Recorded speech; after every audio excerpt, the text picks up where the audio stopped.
Hello and welcome to Elvis Fans Matter. Inflation, as y'all know, is bad. Well, for us, it's just terrible.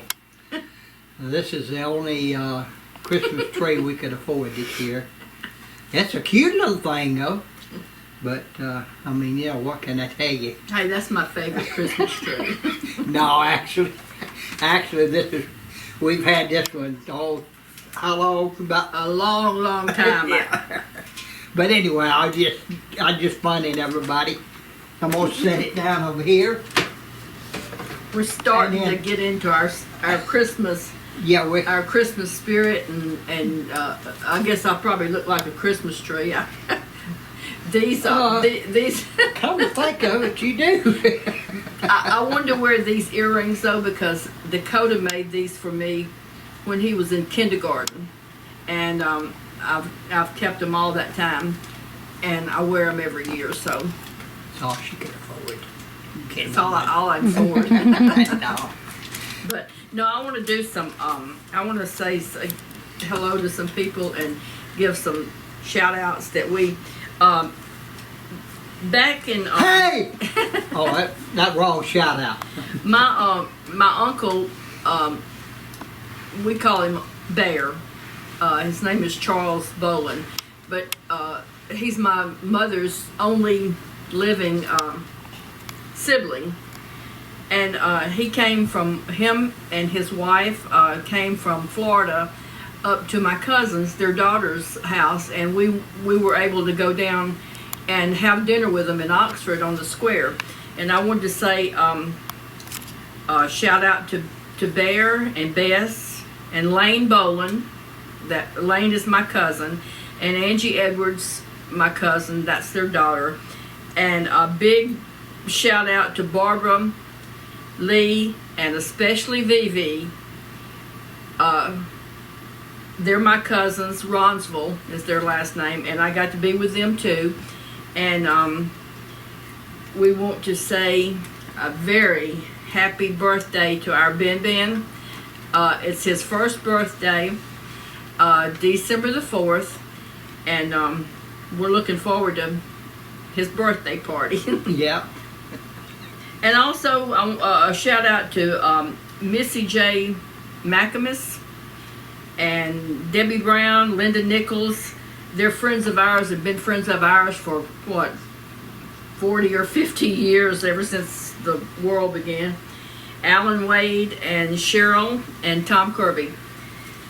And also a big thank you to Enzo and Connie DeGrassi that had this beautiful plaque made for us.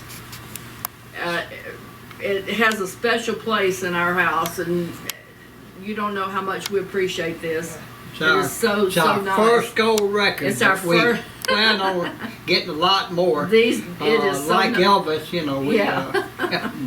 Yeah. Like But it's Elvis so nice. It's But it is nice. it hangs in our house. So thank you so much.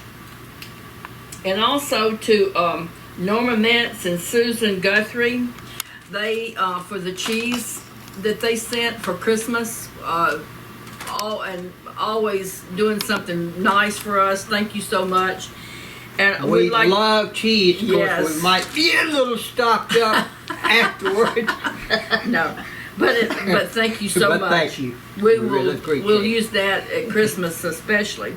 And also a special friend of ours, Amanda Tate Beck. Her father passed away a few months ago, and we just wanted to say hello to her and hope she's doing good. And with that, I guess. No, one other. One other? Yeah. A very long and dear friend of ours just recently passed away. Oh, yeah. And we absolutely loved her. Angie Simpson. Yes. I had posted on Facebook, but too, we know everybody that knew her will miss her dearly, and our condolences to Chris and Randy, her husband, and her daughter-in-law Crystal. She's really gonna be missed. Angie's been a special close friend of ours for many, many, many years. Yeah. So. But now to get on a little bit happier note, we have a few questions that people have sent in that I'm not going to answer, but Yes, he is. yeah, but we will get started on them. Yeah. We have a question that someone sent in that wanted you to tell about the arm bar you were on location in Florida for Follow That Dream, and Elvis had you with the arm bar. They always did things like that on his sets. Got in trouble sometimes for it, but they did it anyway. But well, I thought you were talking about that arm bar that I actually set on the table. No. But anyway, tell a little bit about what was going on with that. Well, we were clowning around, and which we were, constantly doing that anyway, and they decided, that they were going to catch me and hold me and all that kind of stuff, and love me and pet me and no, squeeze me. But anyway, pardon me, I got a little strangled. But you have to say though, you were always picking at Elvis and pestering I was, him. and that's what got it all started, and they finally held me up and run me down, and of course he put me in a arm bar, and they wagged me around all over the set for everybody to see. And of course, Gordon Douglas, the director, he had a fit over it. In fact, he enjoyed making that movie with us. He told us how much, that making that movie, how much fun it was. He was a nice guy. He was a super nice guy. He's the one that come up with the crazy idea of me being doubling for Ann doubling for Ann Helm, yeah. But the arm bar was one thing, and then they caught me from behind, him and Red, and they picked me up with my elbows and just lifted me up and carried me. Yeah. And they were always, because I was always, when they would be doing other things and not noticing me, I was usually picking at them and carrying on. So that was kind of but the arm bar, that's what it was. They were, finally held me up after I'd aggravated them enough. Yeah. They finally had enough. So, but no, he put pressure on it, but he didn't hurt me. He wouldn't have done that. I don't guess. He didn't break my arm, so I guess you were still able to move around. I was still able to get around, but we had a lot of fun on that. Well, we did most all the film. Yeah, I was going to say, when I remember y'all were always goofing off, and I don't know, for some reason, I like picking at him, and I guess he enjoyed me picking at him, because a lot of times if I wasn't picking at him, he was me, so and we enjoyed ourselves, had a lot of fun. That reminded me of something that he did. We always sit right behind him, straight behind him at the movies, and I know one night we went and everything was kind of solemn and sitting there. In a minute he turned around and he said, "Billy, if you're not going to start talking and saying anything, worth anything, we might as well pack up and go home." So they started the silliness. It was always silly stuff. But that kind of tells about that. There's another one that says, was Elvis happy during his last shows? Yes. Elvis was happy when he was doing a show. Right. I don't care what it was. He was always, that's what I was in front of an audience. He was always happy when he went on stage. He And, loved performing. He yeah. loved performing, and entertaining people and making them happy. Yeah, he did. He just. But yeah, he And I never saw a bad show, and I've seen so many of his concerts, and every one of them to me was special. So yeah, it was. But he enjoyed his shows. That was one of the most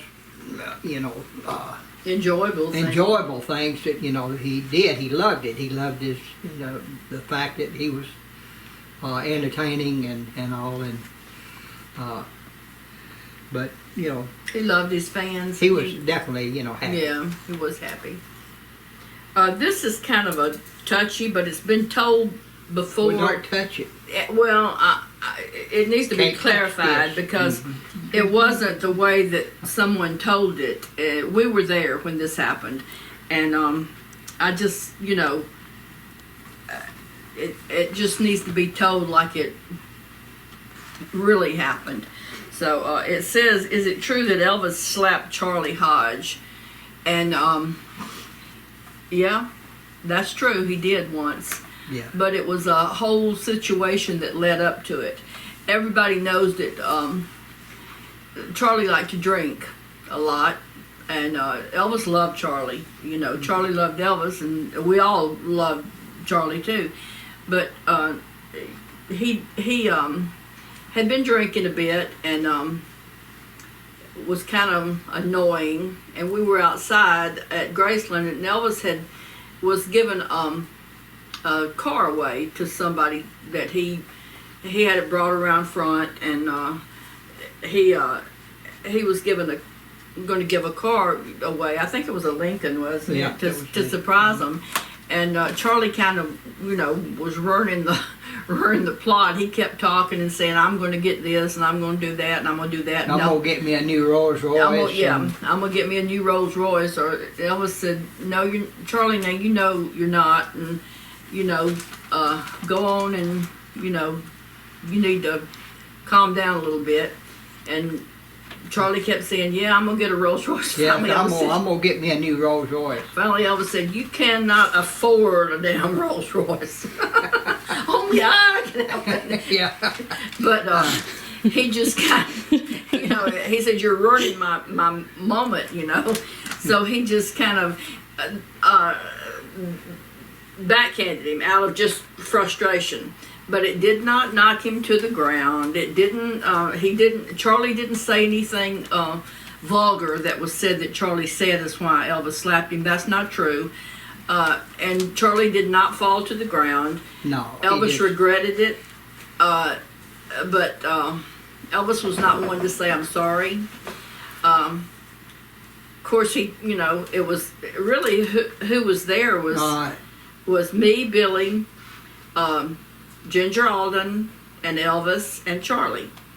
And I believe it was Al. I think so. I believe it was Al. I'm not absolutely positive, but Joe's right. Elvis, he didn't like to say, "I'm sorry" much. no. The next day, he bought Charlie a Cadillac Seville, Yeah. and because he had realized that he had give everybody, but he hadn't give Charlie a car yet. And sometimes Elvis, like There were so many people. so many people, Yeah. that, he would forget, and But- so he said, he bought him one. It was green, if I remember right. It And was. really, he told Charlie, he said, "Man," he said, he said, "I wanted you to have this. one too." And of course, he had asked Charlie, he said, "Which would you rather have, a Cadillac or a Lincoln?" And Charlie said, "What do you mean?" He said, "Well," he said, "I'm gonna buy you a new car." That was Elvis's And way. That's Elvis's way of, It was one of those saying, little "Sorry." small Sevilles. Yeah, like it was. that. Yeah. Really pretty cars back I think, then. They didn't were- he buy Al one like that too? And Al took No. his. to his mother in California. You know, it I may believe he have been. did, because Al Come thought it to was. think of it, I think you're I right. think he did. And I think Al, of course, he was crazy about a Porsche. Yeah. And Al bought himself, you know, after he took that to Yeah. his mama, he bought himself you know,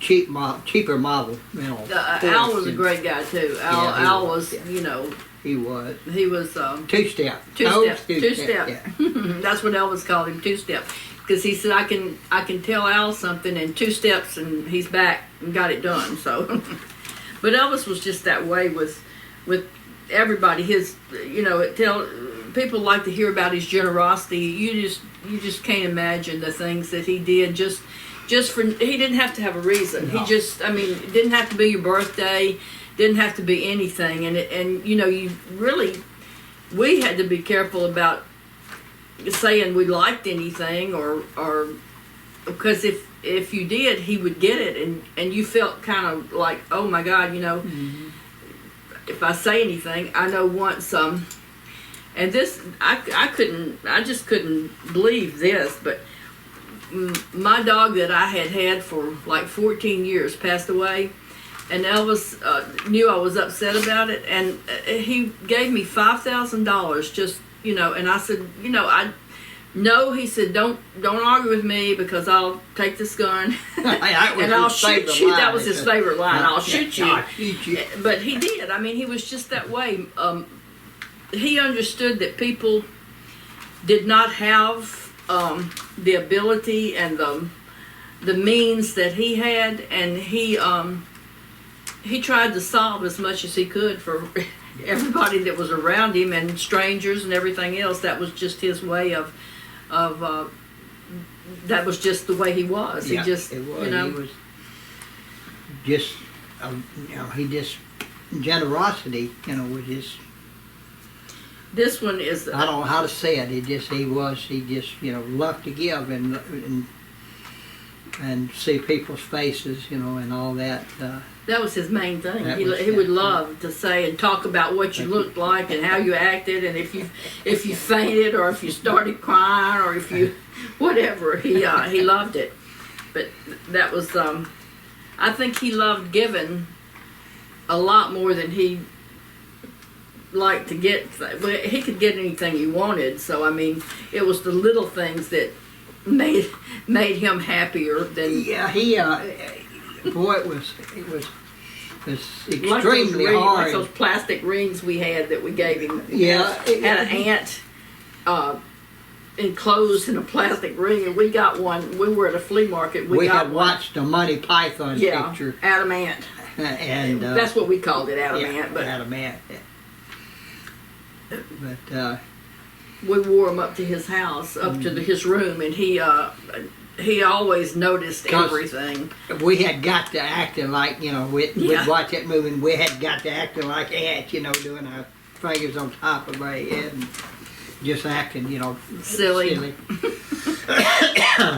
And so me and Joe happened to run across these, and We thought it would be funny to. and soon as he saw it, he had to have one. So we had to get him one. We got him one, and he wore it around like, you know, it was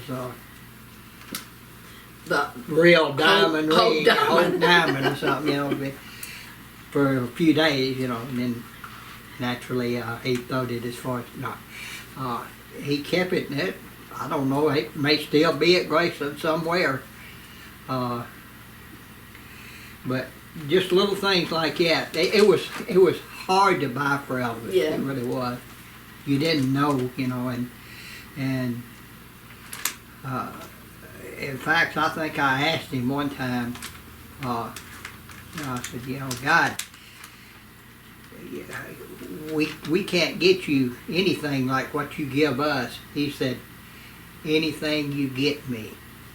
He mean. said, it means the world to me. He's the fact that people will even try to get me something, or does get me something. He said that means so much to me. He said, because it's a sign of of love, and at Christmas time, that's usually, the best time. I know the last Christmas that he lived, we got him a Lazy Boy lounge chair to put up, and he usually would go in Lisa's room when she was not there and just sit. And the lounge chair he had had broken in the lever or something, and so Billy and I went to the Lazy Boy store in Memphis, and we bought him a Lazy Boy chair, and he loved it. So I mean, it was just things like that. But there's one more question that I'm gonna answer that we will, and then that's gonna close. It'll close this one out, and I think it closes it out good. It says on this question, it's if you could go somewhere with Elvis, where would it be? And I'm gonna say, and I'm gonna say heaven, because I think he's in heaven. Yeah. And that's where I would go with him. That's my feeling too. But with that, we're gonna say I do have somebody I want to add to the shout outs. Okay. She's a big fan. Good friend of mine is Kathy Sanchez, and she recently lost both her niece and nephew. And so I just want to send prayers out to them, and their family's going through a lot right now with it being the holiday season and hard. It's hard. If everybody will include Kathy Sanchez and her family, Kathy Sanchez in your and her family. prayers, and also to Matt and Candy. They're friends of ours. So Matt and Candy Hatchett, they live in Kentucky, and they've been down to the Burning Oaks here before, and we just love them to death. So hope everybody has all our Elvis family and yes. fans and all that. Yes, all of you mean so much to us. You really do. You just don't know, and I don't know how to express it any better than say, we love y'all. We appreciate everything you've done. It's an honor to us yes, it to know that the fans that loved Elvis care about us. That means so much. You know. Yeah, because I had one guy say, he's not in a position right now to buy pictures or to buy anything, but he wants to support. But I explained to him every share and like and subscribing to the channel, liking the videos, sharing it on your page, that's all free, and that supports us more than you understand. Just your love and support and share and getting it out there, getting our channel out there, getting our Facebook page out there. That helps us more than they know. Oh, and I do have one thing I want to say. Oh, no, I'm leaving. Phyllis Potts, Tricia and Doug Ponder, and Lewis, I want to say I hope you all have a great time, and Phyllis, do not wear those booty shorts out. She's gonna wear them booty shorts. We love you. Love y'all. I'm glad I hope you loved your cruise. And with that, we'll say... We'll say... Elvis fans matter.